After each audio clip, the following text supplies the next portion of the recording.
Vas a comer después que todos los demás, dijo Renata, sin siquiera voltear a verme. Las palabras cayeron tan limpias en el comedor como si siempre hubieran pertenecido ahí. Siguió cortando el asado mi asado como si fuera lo más natural del mundo, igual que pasar la sal o rellenar una copa de vino. Me quedé parada al borde de la mesa, con una mano apoyada en el mantel que yo misma había planchado esa mañana. Nadie levantó la mirada. Mi hijo Mateo estiró el brazo por la botella de vino y le sirvió una cantidad generosa a Renata, luego a su copa. Su cara ni se inmutó.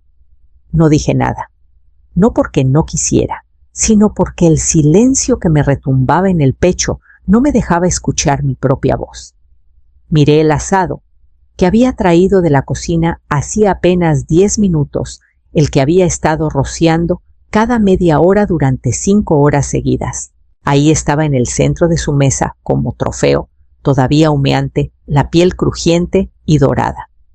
Los niños ya se estaban sirviendo, y yo seguía de pie sin plato. Mi mano se movió sola. Di un paso, alcancé la fuente, todavía caliente, todavía oliendo a gloria, y la levanté con las 2 manos. El cuchillo tintineó suave contra la losa cuando Renata por fin levantó la vista incrédula. Todo el día me la pasé en esto, dije tranquila, sin alzar la voz. Mi voz salió firme, porque en mi cabeza yo ya me había ido. Di media vuelta, caminé hasta la puerta principal y salí. El aguacero, que había empezado a caer, me pegó en la cara como un despertador. Seguí caminando con la fuente en las manos. Nadie me siguió. La puerta se quedó cerrada detrás de mí. Ni siquiera escuché el clic del cerrojo. A mitad de cuadra, el vapor ya había dejado de subir. Me ardían las manos, pero apreté más fuerte. La fuente pesaba más de lo que recordaba. Cuando doblé la esquina hacia mi casa, las farolas ya estaban encendidas. No tuve que sacar llave. Nunca había cerrado con seguro. La puerta crujió suavecito cuando la empujé con el hombro. Nadie esperándome del otro lado. Ni música, ni plática, ni ese aire espeso de tensión. Solo el olor tenue del jabón que me gusta y un rastro del limpiador de limón de la semana pasada subiendo del piso. Llevé el asado directo a la cocina y lo dejé sobre la encimera. El papel aluminio se había despegado en una esquina y el jugo había manchado el trapo que puse debajo. Lo doblé con cuidado y lo puse en el fregadero. Mi casa no es gran cosa, 2 cuartos y un pasillo angosto. Pero todo tiene su lugar y todo es mío. Nadie me cambia los estantes. Nadie me pregunta dónde dejé la sal. Nadie suspira cuando tardo en contestar. Saqué el plato de borde azul, el que tiene una muesca en el canto, y nunca me ha molestado. Según Renata, no es de los que se usan para visitas. Por eso mismo, lo había guardado cuando ella empacó la mitad de mi vajilla y la cambió por platos neutros de alguna lista de bodas. Yo lo rescaté por pura terquedad, o tal vez porque me gusta como pesa. Corté una rebanada gruesa con cuidado de no derramar el jugo. No le puse nada más. Ni guarnición, ni pan, ni adornos. Me senté en la mesita del rincón bajo la ventana. Hacía meses que no cenaba ahí. La carne todavía estaba tibia, perfectamente sazonada. El cuchillo se deslizó sin esfuerzo. Mastiqué despacio, no porque quisiera saborear, sino porque no tenía prisa de contestarle a nadie ni de llenar el silencio. Fue la primera vez en años que pude saborear todo, cada nota, cada capa. No solo porque la sazón había pegado bien, sino porque nadie hablaba por encima de mí, nadie me ignoraba, nadie esperaba que me apurara a levantar la mesa. Limpié la encimera despacio en círculos pequeños, aunque ya estaba impecable. Ese tipo de limpieza, que no es por suciedad, sino para calmar las manos. El asado que sobró lo repartí en 2 tuppers, uno al congelador, otro para mañana. Les puse etiqueta, aunque no hacía falta. La luz de la cocina zumbaba bajito. Me quedé quieta, dejando que el silencio se asentara, luego doblé el trapo y lo colgué perfecto. En la mesa, saqué una libreta de las de raya con borde perforado. Agarré un bolígrafo y empecé a escribir sin pensarlo. Revisar cuenta del banco, llamar a la compañía de luz, revisar título de la casa. Me quedé más tiempo mirando la tercera línea. Cuando me mudé con Mateo y Renata, se suponía que era temporal, 6 a 8 semanas no más para recuperarme de la operación de rodilla. Dijeron que era mejor que estar sola, y en ese momento les creí. La casa era demasiado grande y ellos tenían espacio. El primer mes estuvo bien. Me mantenía callada mis cosas en mi cuarto. Cociné para agradecer. Me alababan por ser de bajo mantenimiento. Para el segundo mes ya habían puesto mi nombre en la lista del súper nada más mientras te recuperas. Luego vino el recibo de internet que no sé cómo terminó ligado a mi tarjeta. Me dije que así era más fácil. Menos que llevar. Menos para que ellos se preocuparan. Después, Renata empezó a invitar más. Noches de vino, club de lectura, cenas chiquitas con platos que no combinaban con los míos. Antes yo también recibía gente, ya no. Cuando los niños necesitaban mochilas nuevas, las compré. Cuando el coche de Renata necesitaba llantas, las pagué. Nunca se sintió como decisión, solo como lo que seguía. Hasta esa noche. Volví a mirar el papel. No taché nada, pero ya sabía que venía. Metí la mano en el archivero, debajo del escritorio, y saqué la carpeta que dice casa. Fui al banco temprano, antes de la hora del almuerzo, antes de que alguien me dijera que volviera otro día. El lugar olía a papel y desinfectante, ese olor neutro que supuestamente tranquiliza. Saqué mi número, me senté y esperé sin mirar el celular. Cuando me tocó la cajera, sonrió de esa forma en que sonríen cuando están tratando de adivinar qué tan frágil estás.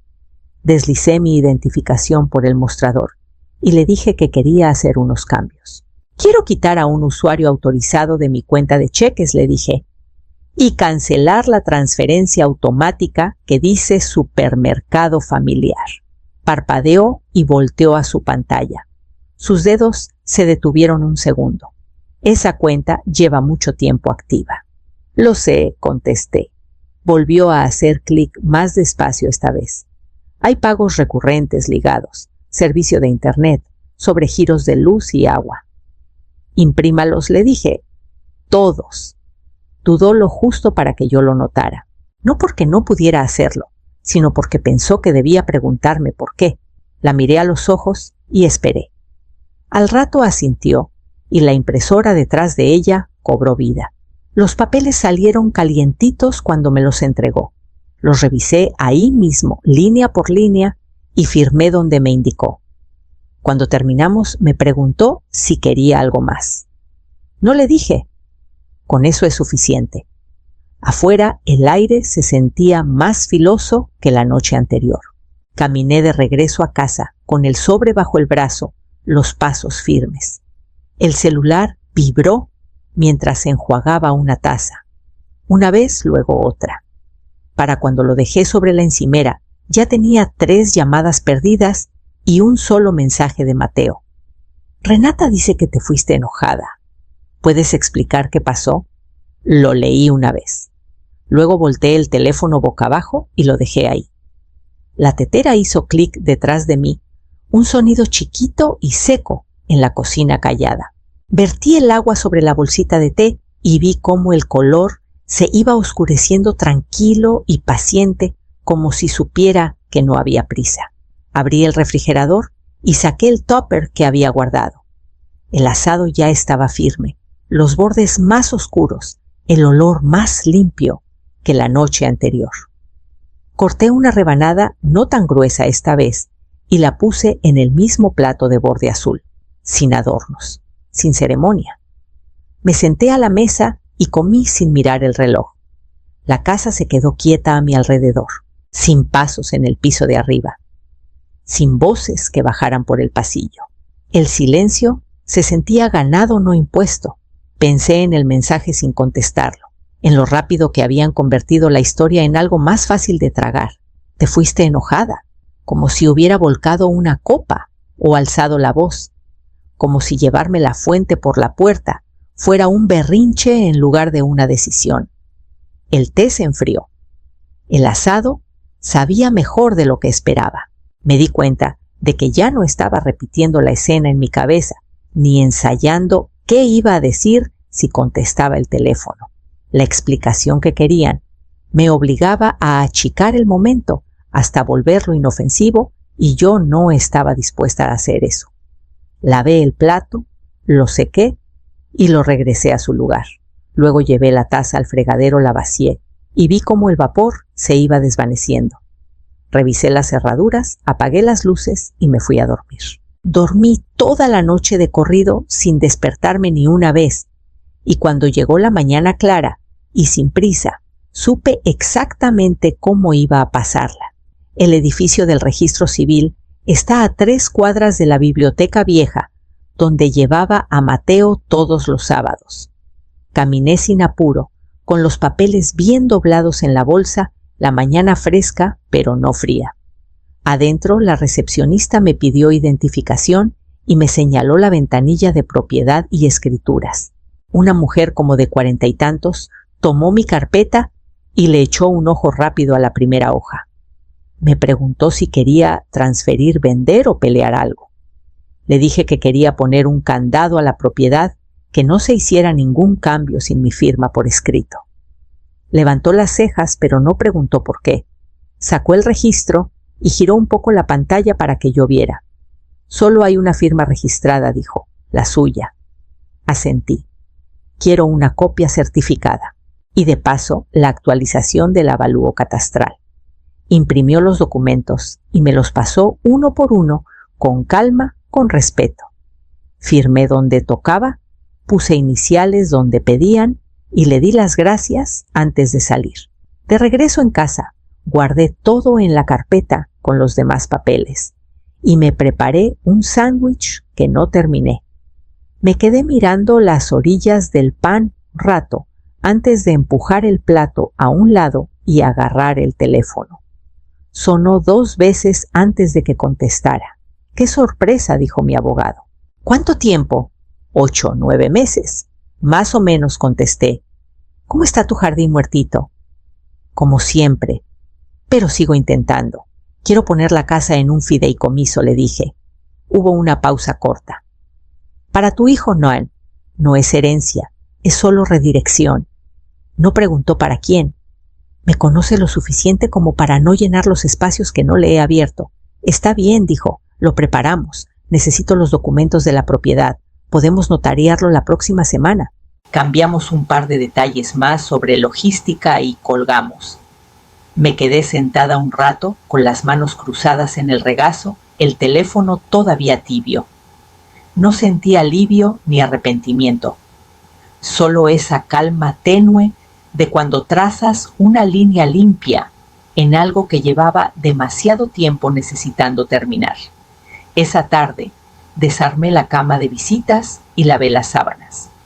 El reloj pasó de las 4 y supe que la casa del otro lado de la ciudad ya estaría llena. Risas en la cocina, puertas del horno abriéndose y cerrándose, la voz de Renata flotando por encima de todas, dirigiendo, corrigiendo.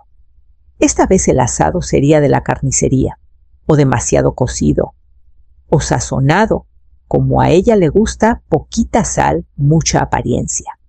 Mi celular vibró una vez. No lo revisé de inmediato. Cuando por fin lo hice, era una notificación de una amiga vieja de la iglesia que todavía sigue las publicaciones de Renata. Noche familiar, decía el pie de foto. La foto mostraba una mesa repleta copas, a medio llenar platos, dispuestos como en catálogo. Ahí estaba Mateo. Ahí estaban los niños. Renata detrás de todos, sonriendo con la barbilla un poquito alzada. De mí no había ni mención. Los comentarios estaban más callados que de costumbre. Unos cuantos corazoncitos de cortesía.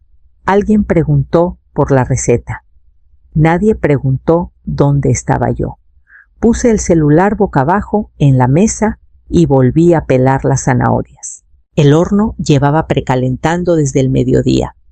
Corté las verduras en trozos parejos y las mezclé con aceite y tomillo. Esta noche, nada de carne, solo raíces y silencio. Mientras se asaban, puse la mesa para dos colocando los platos uno al lado del otro en lugar de frente a frente. Se sentía menos como visita y más como compañía. A las 5:30, Raquel tocó 2 veces y entró sin esperar respuesta. No me abrazó ni hizo preguntas. Solo me entregó una bolsa de papel con 2 panes dulces todavía tibios y se quitó los zapatos como si lo hubiera hecho 1000 veces. Comimos en silencio sin prisa. Le ofrecí agua. Ella sirvió té para las 2. Pasamos los platos sin teatro. No sacó el tema de Mateo ni de Renata, y yo no expliqué nada. Después, ella recogió la loza y yo limpié la encimera. Me preguntó si tenía cajas que necesitara ayuda para ordenar. Le dije que tal vez la próxima semana. Cuando se fue, sacó la basura sin que se lo pidiera. Me quedé en la ventana viendo cómo su coche se perdía calle abajo las luces traseras, parpadeando una vez antes de doblar la esquina. Luego apagué la luz del porche y volví adentro a terminar lo que había empezado. Ya casi anochecía cuando escuché los golpes. No era Paquete. No era el niño del vecino, 3 toques lentos, inseguros. Me limpié las manos en el trapo y abrí la puerta. Mateo estaba ahí solo, sin Renata, sin los niños. Se veía más pequeño de lo que recordaba, o tal vez era la forma en que estaba parado, hombros encogidos, la mirada buscando el piso antes de encontrar la mía. «Hola, ma», dijo. No contesté de inmediato. «No sabía que estabas enojada», agregó rápido. «Solo te fuiste». Me recargué en el marco de la puerta. «¿Y por qué tenía que decírtelo?». Parpadeó como si no hubiera considerado esa pregunta. No significaba nada. Lo que dijo Renata, solo quería mantener las cosas organizadas. Significado e impacto no son lo mismo, le dije. Puede que no quisieran herirme, pero tampoco lo detuvieron. Se rascó la nuca. No pensamos que fuera para tanto. Ese es el problema, respondí bajito. Para ustedes no fue para tanto. Nos quedamos en silencio. Se levantó una brisa que trajo el olor del romero del cajón del porche que Raquel me ayudó a plantar. Mateo bajó la vista al tapete de bienvenida, como si ahí pudiera encontrar una respuesta mejor que la mía. No me di cuenta de que te sentías empujada afuera. Yo puse el enganche de la casa, le dije. Yo pagué los azulejos de la cocina, el deck donde ustedes asan cada julio. Lo sé. No, Mateo, lo recuerdas. Hay diferencia, no contestó. Les di un hogar, dije más suave ahora. Y ustedes me dieron un asiento en la esquina. Dejaron que alguien más decidiera cuándo podía hablar, cuándo podía comer, qué tan chiquita tenía que hacerme para caber en un espacio que ayudé a construir. Su mandíbula se apretó. Asintió una vez. Está bien. No me hice a un lado. Él no pidió pasar. Después de unos segundos, dio media vuelta y bajó los escalones, sin despedirse. Solo el crujido suave de la grava bajo los zapatos que antes descansaban en mi entrada. La pluma pesaba más de lo normal. Tal vez era el peso de lo que estaba a punto de firmar, o tal vez solo era el tiempo alcanzándome la mano. La firmé de todos modos y escribí mi nombre con trazos lentos y limpios. El licenciado Berman deslizó la última hoja hacia mí. Con esto queda listo el fideicomiso. Está hecho. Miré la carpeta gruesa de documentos. Mi casa, mis cuentas, los ahorritos de tantos años estirando el peso. Cada línea de tinta ahora apuntaba a Raquel. ¿Estás segura?, preguntó con suavidad. Segura, contesté. Es la única que siempre me preguntó qué quería antes de decidir qué necesitaba. Asintió.